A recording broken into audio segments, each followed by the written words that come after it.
Joining us now on the Democrats' push to bring Abrego Garcia back to the United States is Georgia GOP Congressman Rich McCormick. Congressman, thanks for joining us this afternoon. Do you think you're going to get some Republicans going down to El Salvador anytime soon?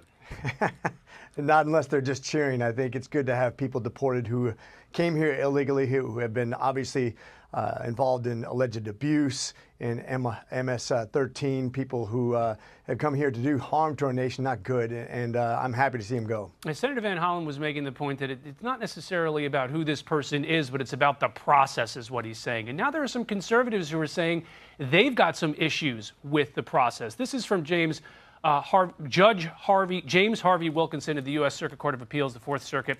He wrote, "The government is asserting a right to stash away residents of this country in foreign prisons without the semblance of due process that is the foundation of our constitutional order. This should be shocking not only to judges, but to the intuitive sense of liberty that Americans far removed from courthouses still hold dear." Are you concerned about that and conservatives coming out and saying the process is violated here and that's foundational?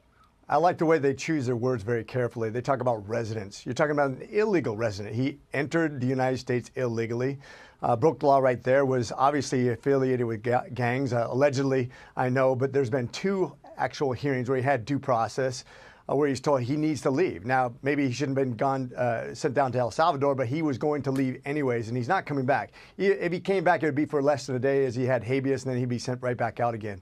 But both presidents of both countries involved agree he should not be here. That's done. You've got the Supreme Court saying that they should facilitate the administration, his return back. Here's what former Congressman Trey Gowdy had to say about that. What we can't have is any executive disobeying or not following a judge's decision, even if you disagree with it. Yeah. Appeal it, or else you're going to get fined. I bet this judge is going to start fining the department on a daily basis if he's not brought back here. Isn't the administration sort of undermining the Supreme Court, which, by the way, has a 6-3 conservative majority?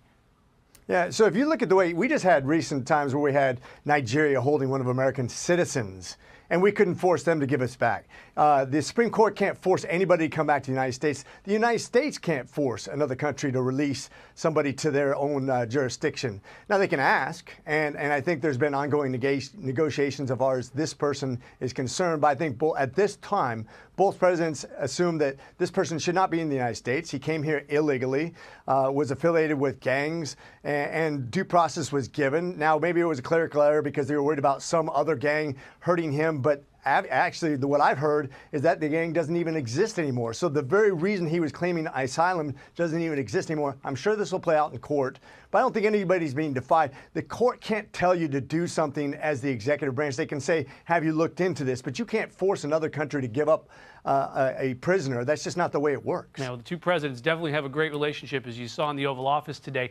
Congressman, I want to turn to TikTok right now. The administration is considering the future of that app. Should the app even be available in the United States right now?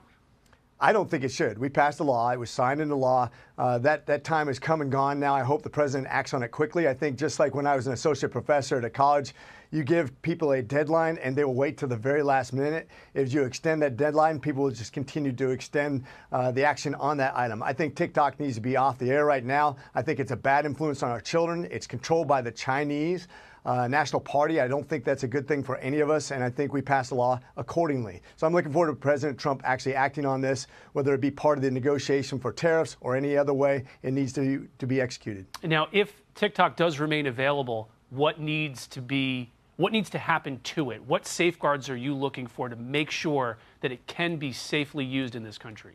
Well, first of all, take it out of the hands of the CCP.